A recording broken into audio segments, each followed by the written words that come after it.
Dobrodošli v Showcastu. Moje ime je Petra Kalan in to je prvi slovenski podcast, ki ima ime bolj šokantno od vsebine. Moj današnji gost je igralec, režiser, stand-up komik in nekdanji zavarovalniški agent. Z mano je Ranko Babič. A se dobro pobrskala po zgodovini? Kje si dobila to informacijo? V enem intervjuju si izdal, da si se ukvarjal z zavarovalniškom. Ja, takrat, ko sem končal faks, je bila to moja prva redna zaposlitev in hkrati zadnja. In kako je bilo biti zavarovalni agent? Bilo je fajn. Dobro plačan biznis? Zelo dobro plačan, to je bilo leta 2003, 2004, ne vem točen. Takrat so bila ta naložbena življenjska zavarovanja, vse je rastel, ful se dal narediti, je bila nova stvar na trgu. Bilo je fajn, urnik je bil tudi dober, prilagodljiv. Pasal mi je popoldansko delo, ko popoldne sem imel stranke, klicni center je to že vse poklical, kad delo sem za Triglav.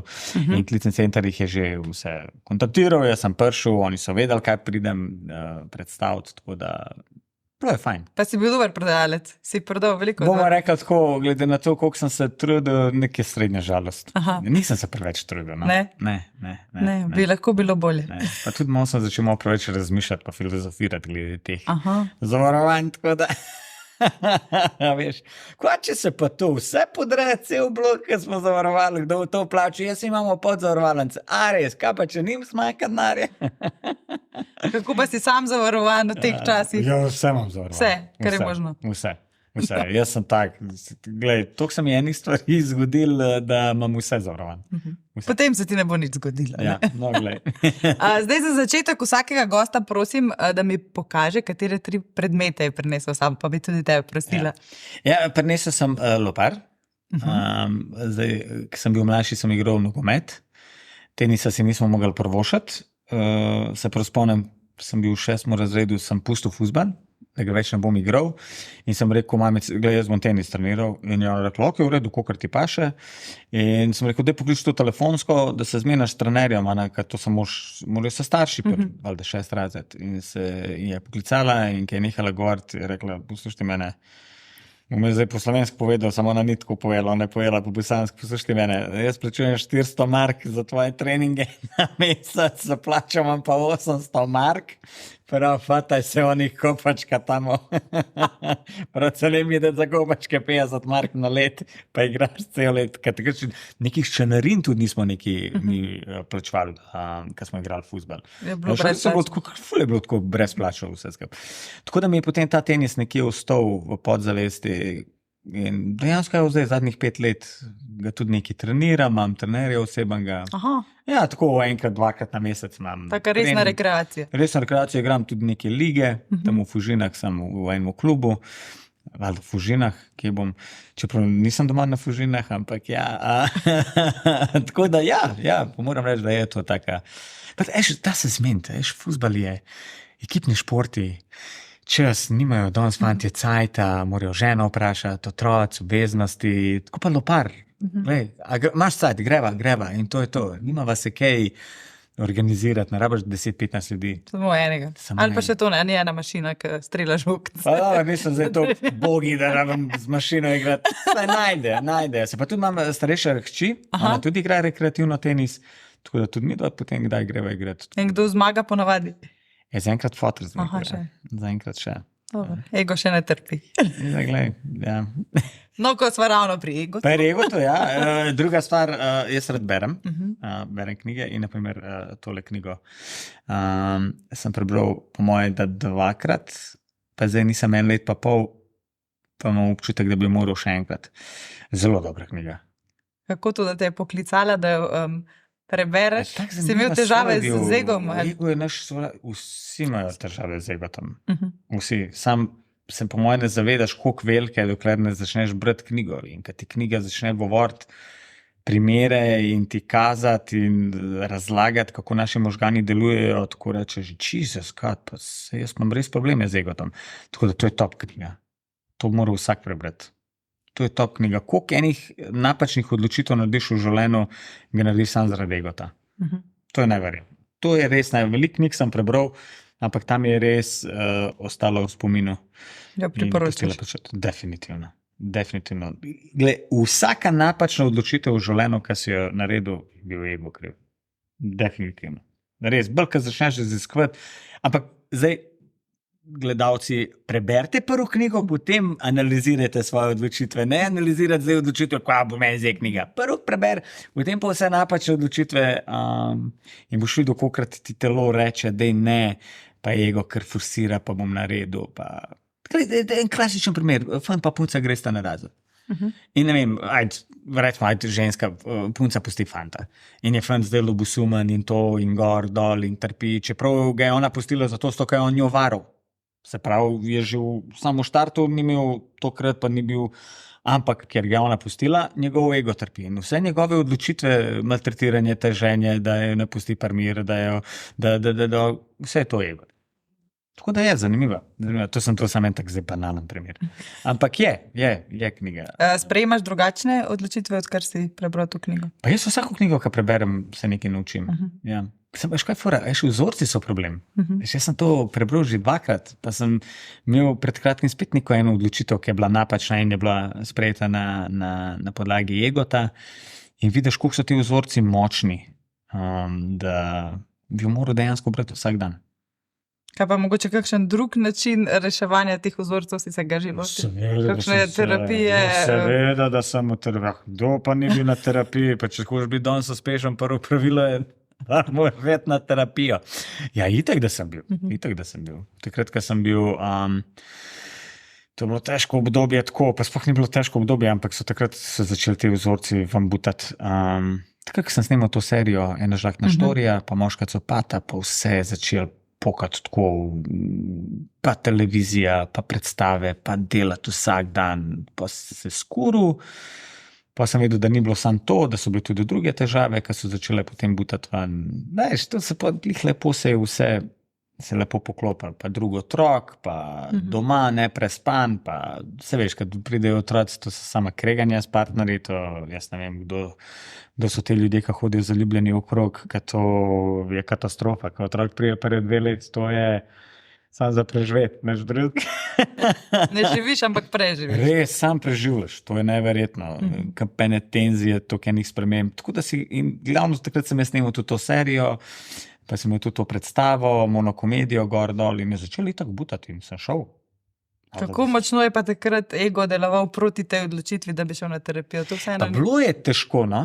Nam zdaj rekel, da je to tako, težko je, evo, jaz sem tebe zdaj, ne vem, mogoče, da sva se kdaj videla, mogoče, da sva se kdaj srečala, nisem se nikoli pogovarjala. In zdaj pridem in se zdaj usedem in no, zdaj pa poveš in začneš razlagati nekatere stvari, ki jih svojemu frendu ne razlagati. Nikoli ne. A razumeš? In tako je. Mi bilo malo, ni mi bilo vse.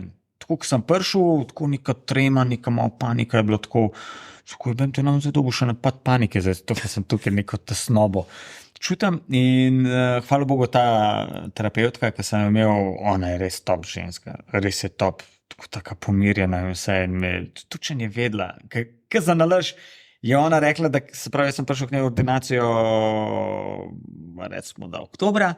Je ona rekla, potem, ko so že naredila 2-3 seanse, je rekla, da me je gledala 3 mesece nazaj na Ljubljanskem gradu, ko sem bil takrat še svojo predstavo Moška copata in da me je gledala.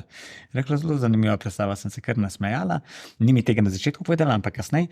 Ampak hoče sem to povedati, da je takoj, vada, ker me je prepoznala, je takoj tudi po moje začutila, v čem je problem. Mogoče imela prednost, ker si ti ja, ampak je vedela, v čem je problem ta diskretnost in je takoj to izpostavila, ker sem jaz, ja, ne vem, kako bi zdaj začel in je rekla, gledaj, da te prvo pomirim.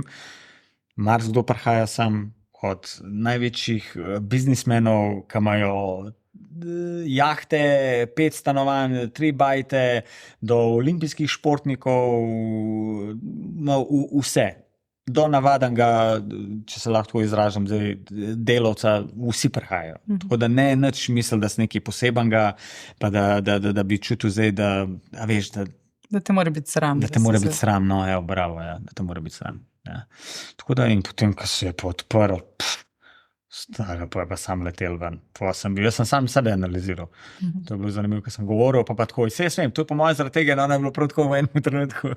A ti sam sebe zdaj terapijo daješ.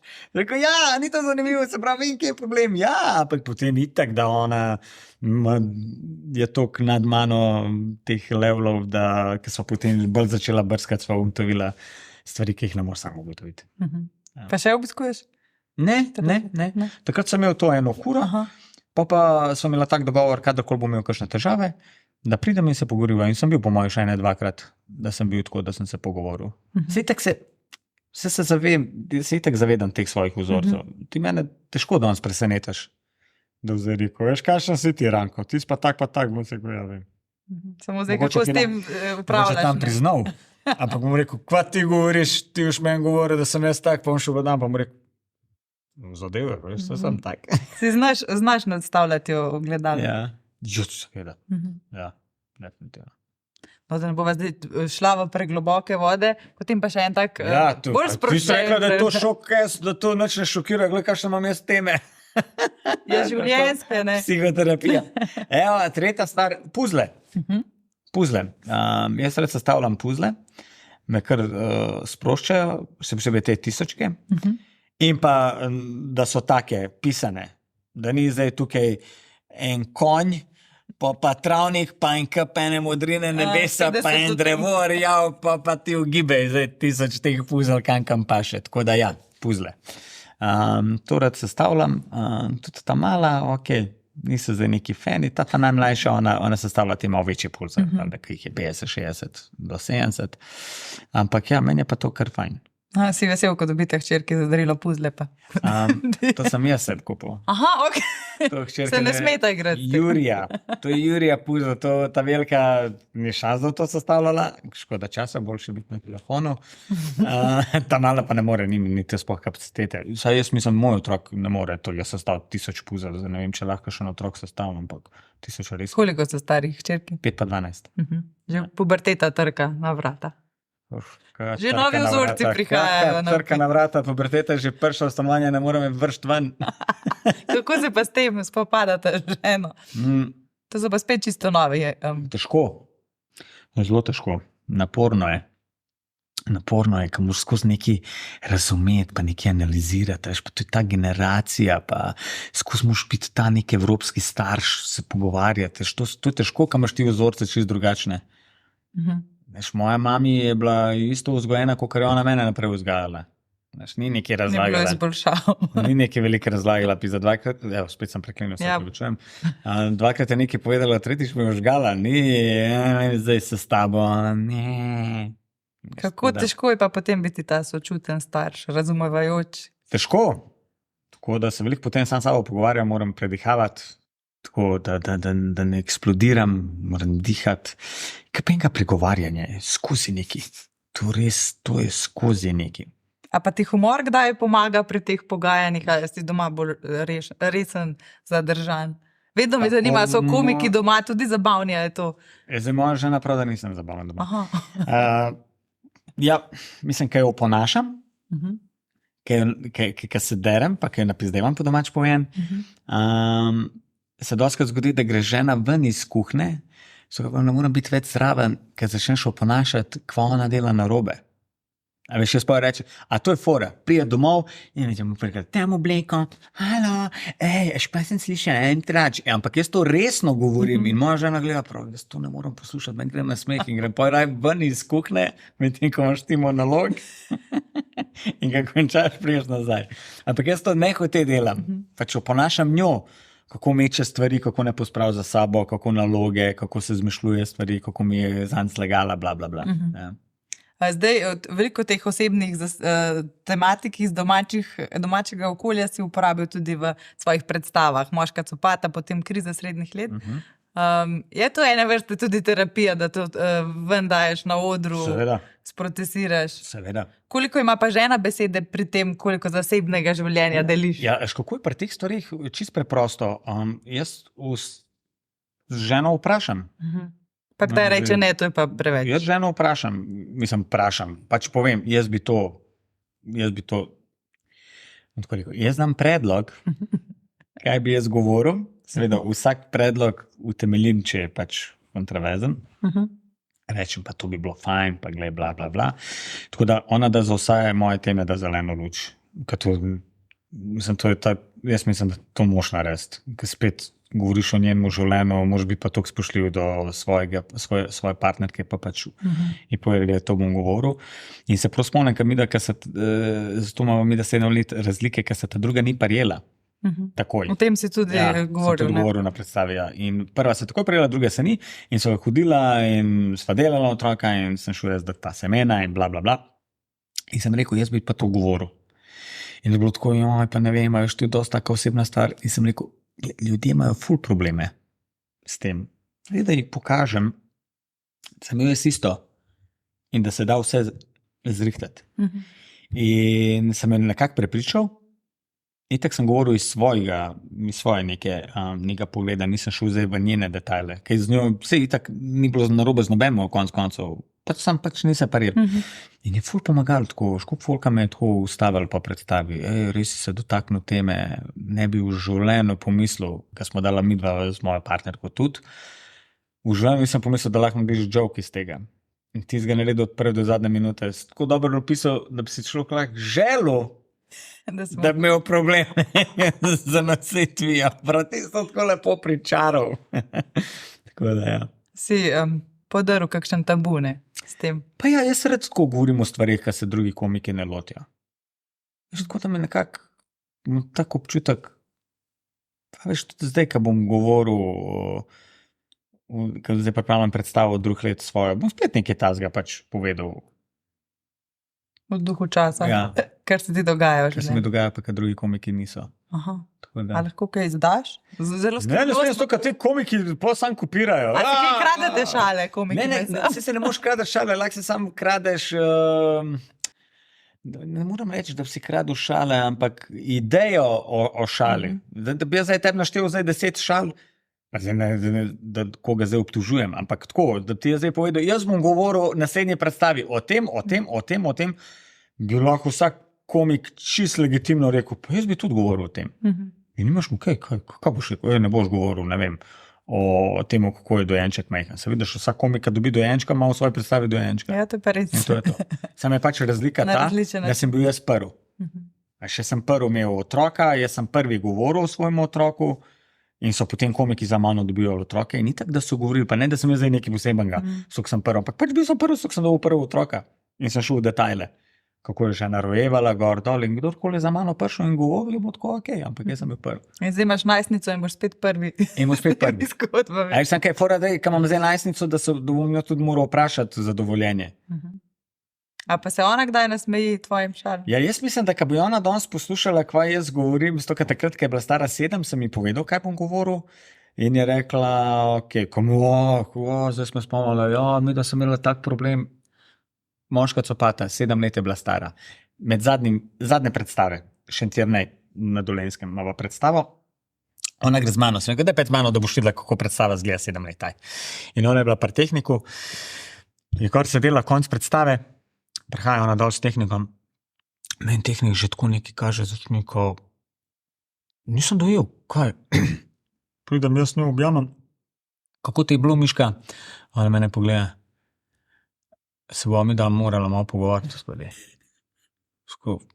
Kaj je zdaj moja žena tukaj? Ste zdaj to prevzela? Je duh žene prišel v telo, mlade punčke. Kaj pa je bilo? In hodil po stopnicah, pa ti govoriš v predstavi, ti se lažeš, kaj ti govoriš, kakšna sem bila jaz kot dojenček, grda, pa se svidela slike, nis bila lepa, samo vse, ne moš tako govoriti, bla, bla, bla, oh my god, in je bilo tako, Jesus, veš, dejansko te moramo otroka vprašati in sem ravno začel ustvarjati to v krizo srednjih let in sem jim pokazal, sem ji prebral in sem ji odigral, kaj bom rekel o njej. In je bilo malo tako, ni čist tako, mada je tako, sam jaz pač malo napihnem, sem rekel, gledaj, tako je, osnova. Ja, ok, prav.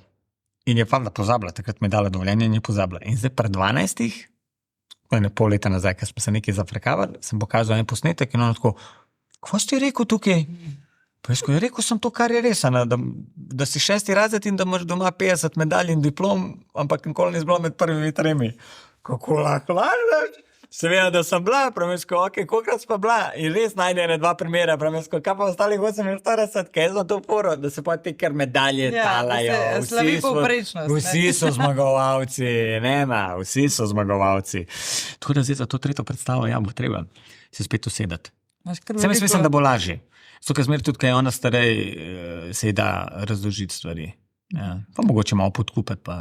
Pa kaže kaj teh zametkov, da ima smisel za humor. Kdaj nasmeje ona? Ja, ima bolj ta žaljivi smisel za humor, ta roast. To, kar jaz ne delam, to njej bolj odgovarja. Ko ona začne, ne, blesa. Enkrat je, neki so se neki, nekaj me hotela užaliti, je rekla, sej, ti se raj brige zase, sem rekel, zakaj ne se brigam zase, ki je ta Kaudič bolj popularen, kot ti. To pa je res bolj žar, verjamem. Tako se bolilo. Kaj bo mene bolilo, če jaz vem, da je bolj popularen, kaj jaz? Jaz sam rečem, valjda da je, ko si mi zdaj noga povedala. Ne, ker učej svojih otrok, hočemo biti vedno popolni in najboljši. Ne, daleč tega, ki je on popoln. Zdaj pa, če se pa malo prideva v sedanjost, pa pripravljaš en projekt, tukaj je bila tudi tvoja, kako bi, ti si ne nadrejeni, je rekla, Rebeka Dremer. Moja, kaj je ona, podrejeni. Nadrejeni, delavc. Pripravljata skupaj. Moj delavc. Jamska ženska prihaja. Kako je prišlo do tega sodelovanja? Kako je prišel Parjatov, producent, pop-up teater, Dani Strehar, me poklical, je rekel, da bi naredil, da se mu zdi, da manjka predstav ženskih monokomedij, da ženske igrajo, tako smo sami tipi. So rekel, kva si mislil? Je rekel, da najdu en tekst, se pravi jamski človek, po jamskem človeku, to veš, če je 700 ponovitev, je imel jamski človek v Sloveniji. Rekord je podiral. Še kar se igra. Mislim, da nobene predstave ne imela več. In je rekel, kaj pa če pripeljali jamsko žensko, je stopil v kontakt s tem, ki prodajajo licenco, dobil, prevedel, kdo bo zdaj igral, sva se usedla, začela sva razmišljati, da bi malo drugače naredila. Jaz sem z Rebeko že delal in mi tako, ker sem prebral tekst, je bilo tako, to je to. Ta v tekstu ima tudi 2 otroka, oziroma 3, če še moža šteješ. In je tudi tako gajsna in tudi tako sem dobil občutek, da ko bo Rebeka to govorila na odu, da se bo res lahko poistovetila s tem. So me poklical in je bila za, tako da zdaj delamo. In kako je sodelovati z njo? Je ubogljiva? Pa je ubogljiva. To so se tako na začetku zmenila. Dej, greva dati ego na stran.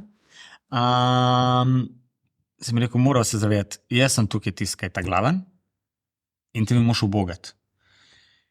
Če imaš kakšnokoli idejo, moš mi povedati in skrbova, a bom to sprejel, če pa ne bom sprejel, ti pa povedal, zakaj ne bom sprejel. In dejansko res še čisto lepo dopolnjujemo. Ona ima kakšno idejo, kaj pa če bi tako, pa se čemo tudi rečem ne, pa ji povem, zakaj se mi zdi, da ne. Tako da res je pridna, profesionalna, bolj pridna, kaj jaz definitivno. Tako, ko primerjam sebe, je še ona en mesec pred prvo predstavo, ona že zna tekst.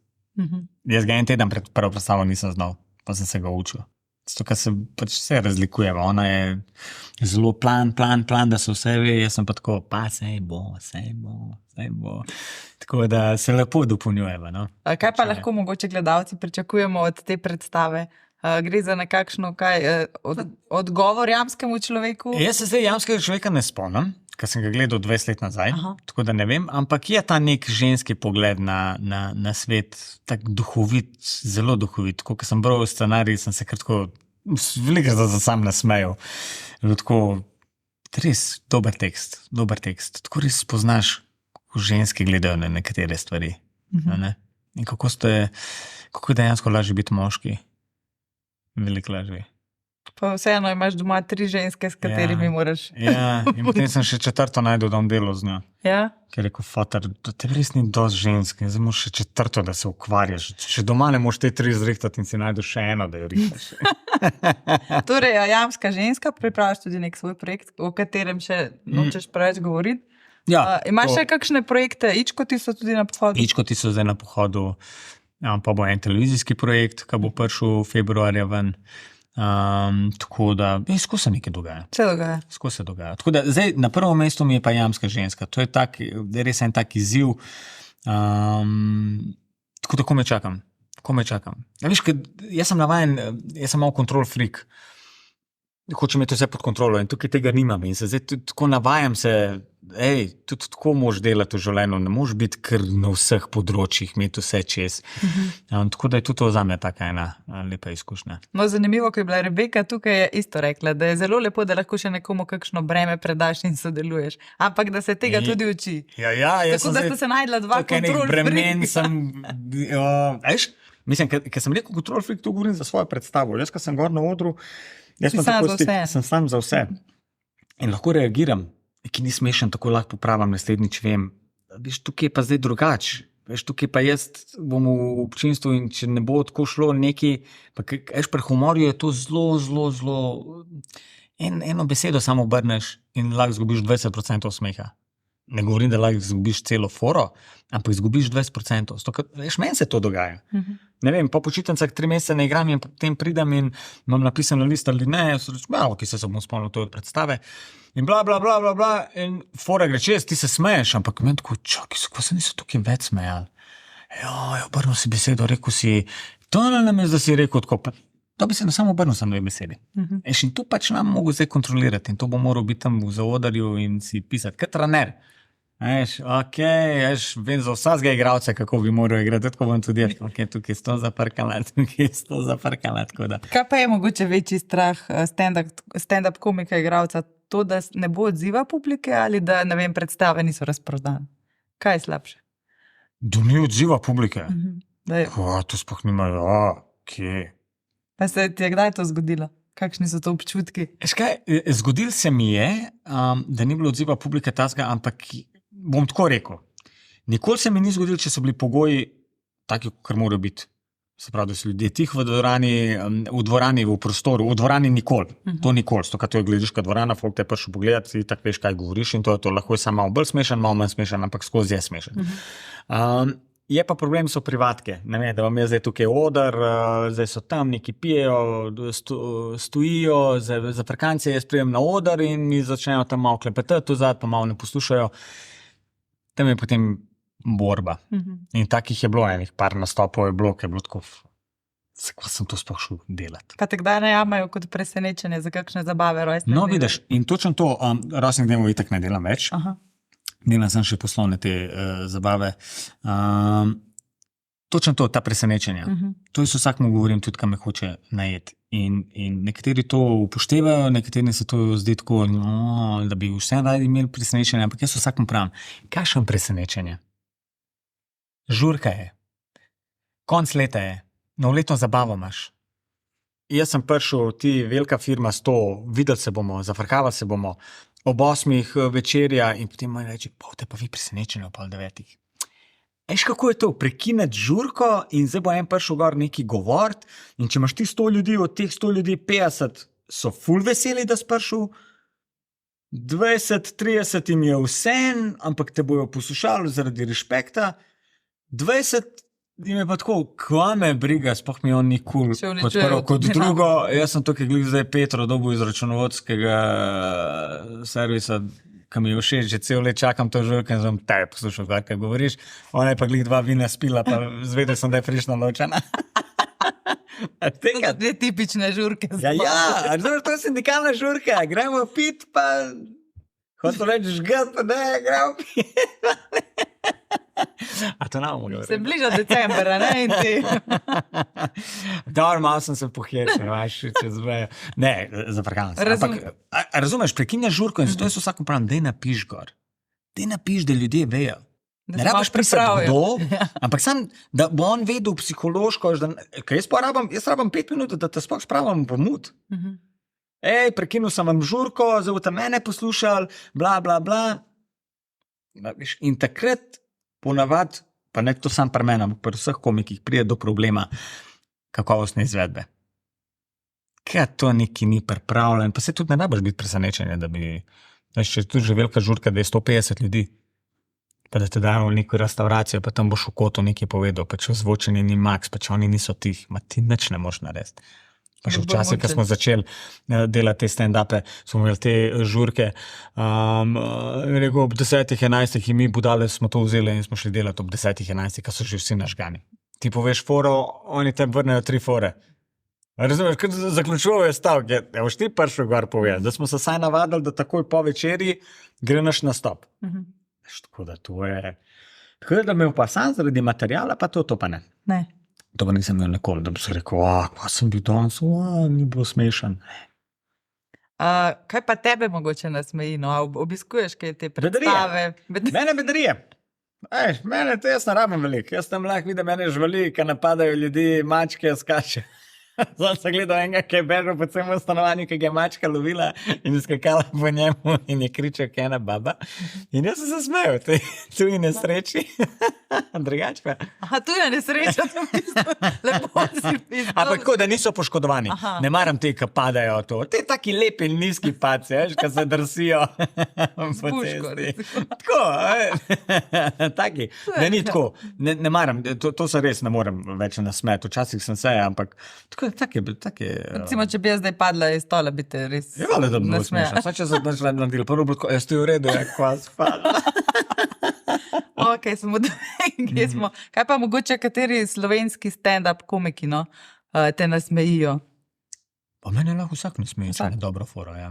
A pa jim tudi iskreno poveš, če te ne? Koliko je te iskrenosti med vami? A si kaj pomagate z nasveti, vsak gre svojo furo? To je zelo taka tenka linija. Tudi meni je tako, kar malo mi je tako, kaj bom jaz zdaj govoril. Težko je. Ja, težko je. Ne vem, sploh kako ti to opisal. Še sem imel Moško copato 380 ponovitev, zdaj krizo srednjih let imam že 220 ponovitev. In potem je tako, sem se navadil iz knjig, ne iz Egota, ampak iz enih drugih knjig, ne dajeti na svete in nekaj, če te ni noben nič vprašal. Kaj pa, če te prosijo za nasvet? Če te pa vprašajo za nasvet, pa probam nekako tako povedati, ampak malo zapakirati, ja. A veš, kako se ti zdaj... Pa glej, jaz bi kakšne stvari spremenil, se si sam videl po nasmehu, a je to, a ni. Zdaj, probaš spet biti...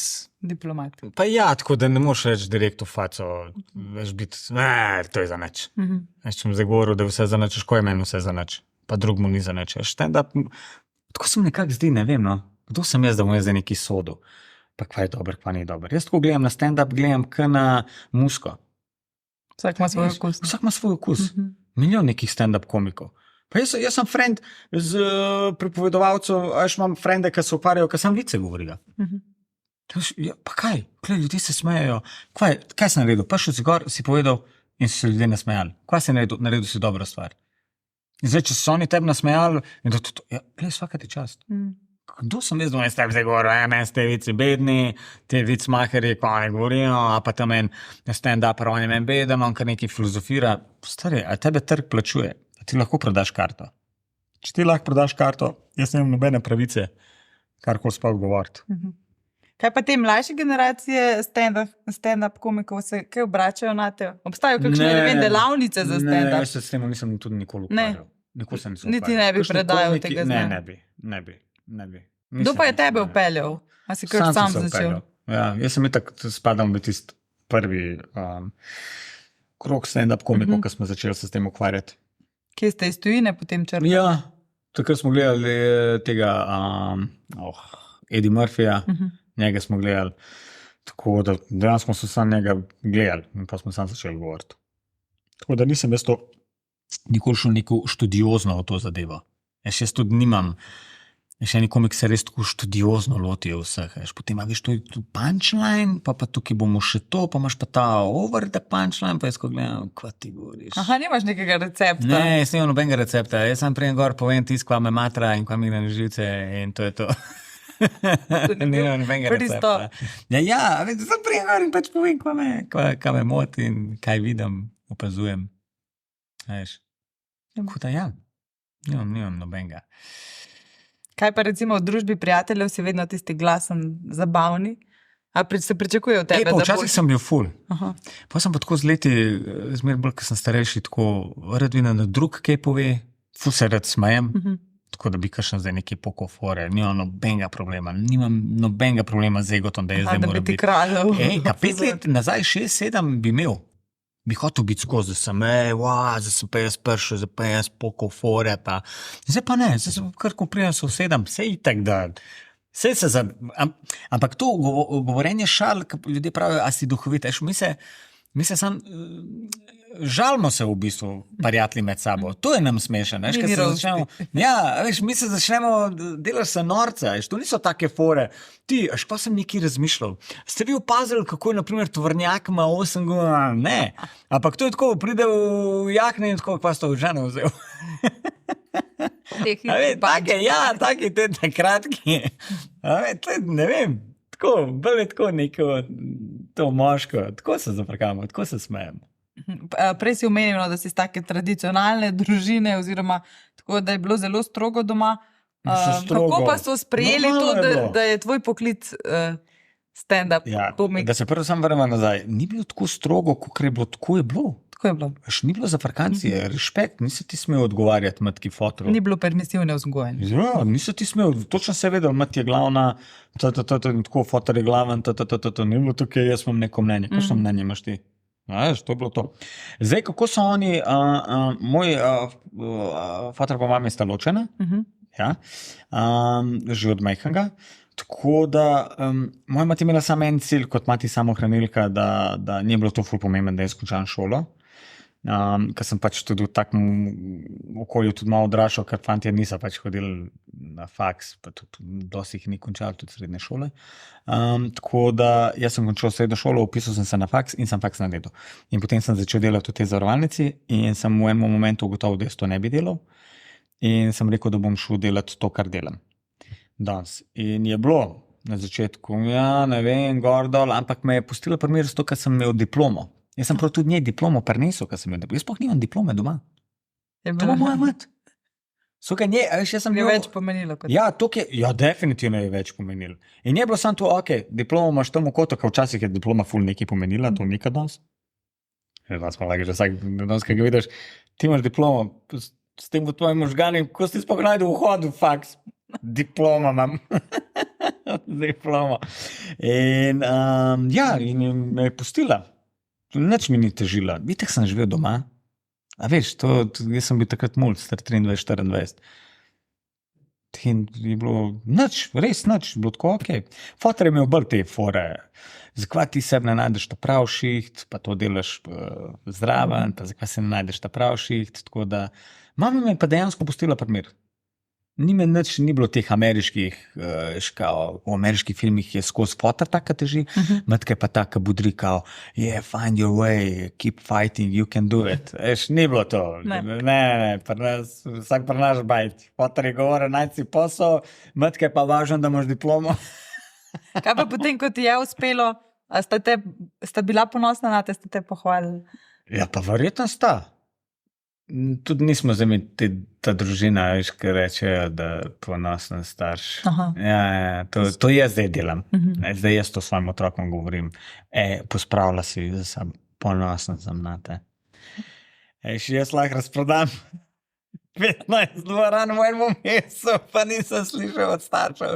Sam to jaz povem, ponosen sem na te. Ja, pa si želiš, da bi se kdaj to zgodilo? Pa itak, da si to predelal z vsemi? Vse sem itak predelal, da oni tega niso, a veš, vse se oni hvalijo, se jaz potem slišam okrog.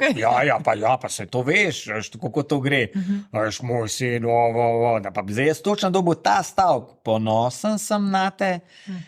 Po moje, mami mi je rekla tako parkrat, ampak ne verjetno s tem besedam, ampak tako, da je Ana da vesela, da je tako, ka vidi, kako mi je ratal, bla, bla, bla. Fotor nikoli. Ampak tudi, ko pa priješ do neke točke, ki se tudi pogovarja s svojim terapeutom, vidiš, to je tak njihov life, veš, da ne moš ti njihove zdaj stvari. Taki so, pač moš jih sprejeti. Ne moš jih spremeniti. Nič ne moš narediti. Nič. taki so, pač ti dej potem naprej drugače. Tako da zdaj jaz potem to krat 16, sem ponosen na vse. Karkoli traknem, samo brisala rit, ponosen sem. In že pišeš diplom. Pišeš diplomo, evo list, priznanje za prvo brisanje samostojno rite. Ja, časi so se kar spremenili. Mi dva sva počasi prišla do konca najne terapije in vse najnega pogovora. Jaz pa vedno za konec pripravim za mojega gosta 3 časopisne naslove, ki mogoče napovejo prihodnost, kaj se bo dogajalo z njemu. Tako da jaz malo ugibam, o čem bi lahko mi o tebi brali v prihodnje. Potem pa ti poveš, aj možno, da bomo to brali. Ok, prvi naslov, Ranko Babič v glavni vlogi slovenske nadaljevanke. Tega se danes niti nisva toliko dotaknila, ne? Igral si v serijah. Ja, to nekaj ne smem povedati, veš, ko čakam, da bo televizija prva rekla. Boš novi slovenski Jose Armando. Ja. Jose Armando in se začela smejati, se pravi, še ti ne verjameš, da bi to lahko bilo. Ne, mislim, da so te časi malo mimo Jose Ja, se vem, kaj smo to reči. Jose Armando pa njegov grd zlobni dvojček. Ja, to bi lahko bilo, bilo bi fajn. Wow. Jaz mislim, da bi tudi svojo nalogo, da imam to. Rad igraš v teh serijah na Nizanka? Meni je to nekaj najlepše. Ti je boljše na odru ali v... Kaj je fora? Boš mi za kamero. Aha. Ampak tudi verjetno zaradi tega, ker manj dobiš priložnosti. Se obračujem, na odr gre lahko vsak. Ti greš zdaj lahko na odr. Sam povem, ja, hočeš šet in boš šla z mano in te dam na odr 10 minut pred mojo predstavo. Zdaj pa, če bi rekla, je bila rada na televiziji v seriji, ne, to bi pa jaz že moral biti že producent serije, pa da bi rekel, daj, pusti za 10 sekund, da gremo. Statistika. Ja. Aha, torej nekaj se pripravlja, čutim, da se nekaj pripravlja. Ja, nekaj sem že posnel, sem da smem nič govoriti. Okay. Ja, to bo sam prišel. Točno češ povedati, da. Ja. Potem drugi naslov, jamska ženska podira rekorde, prehitela jamskega moškega. Je možno, da bomo z Rebeko uspet? Ne, glej, jaz verjamem, da bo predstava uspešna, ampak to, zakaj je Furs naredil, ne, to se je... Nihče ga še ni prehitel, ne? Kje pa je... 20 let... Jaz sem naredil 380 ponovitev moške copate, pa se sploh ne morem predstavljati, da bi jaz še odigral 300 krat. Glej, on je eden in edini in noben ga ne bo nikoli in nikdar prehitel v Sloveniji. 100%. Visoko je postavil. Veš, kaj je fora? Pa ja, fora je v tem, da bi on prvi. In tisti, ki je prvi, od njega je težko prehiteti. Veš, on je bil prvi, monokomedija taka, da je bila taka tudi ta ameriški stil, ker se tekst iz Amerike prišel in takrat so ljudje dejansko spoznali, to je dejansko stand-up. To so noter so vsi elementi stand-upa. Sam pač, ki ima neko rdečo nit in neko dramaturški lok in je to šlo čez. Tako da njega nobene bo. Tako da ti zdel, ja, da bo uspešno, ampak to, da bomo šli pa cesti. Ne. Kaj pa mogoče tale naslov? Ranko Babič sprejel izziv, podaj se v resničnosti šel. A take vabijo? Ne, ja itak da me vabijo, ne. A bi v kakšnega šel? Ne bi šel. Ne, kuharski, plesni, pevski. Ne, vse sem dobil že vabila. Prvo ne znam plesati in to, da bi bil tam klovan, sem rekel ne. To kuhanje preveč sem tekmovalen in bi ne. Tako da ti prvi naslov, ta je zmagovalen. Ti si zmagovalen. Pa delno ta drugi naslov. Ok. Ja. V resničnostnih šovih te pa zaenkrat še ne bo. Zaenkrat še ne. Če bo kakšen stand-up resničnostni šov, mogoče kdaj. To ne vem, to je tako. Pustimo se presenetiti. Najlepša hvala, da si vzel čas. Da si delil tudi take malo težje teme z mano. Zakaj tako deluješ, kada smo presenečena? Ne, nisem, ampak lepo mi je, ko se gostje odprejo in povejo, da nisem bohit. Kot si rekel. Ti smo tako sprašvala, ti smo napalala na to. Ja, v bistvu. Točno svedla, kva delaš. Skrita terapevtka. Jaz pa tak. Ne, res hvala za vse misli, ki si jih delil in želim veliko uspehov v karieri, v zasebnem življenju. In upam, da se še kdaj vidiva. Enako. To je bil Showcast, hvala, da ste bili z nami.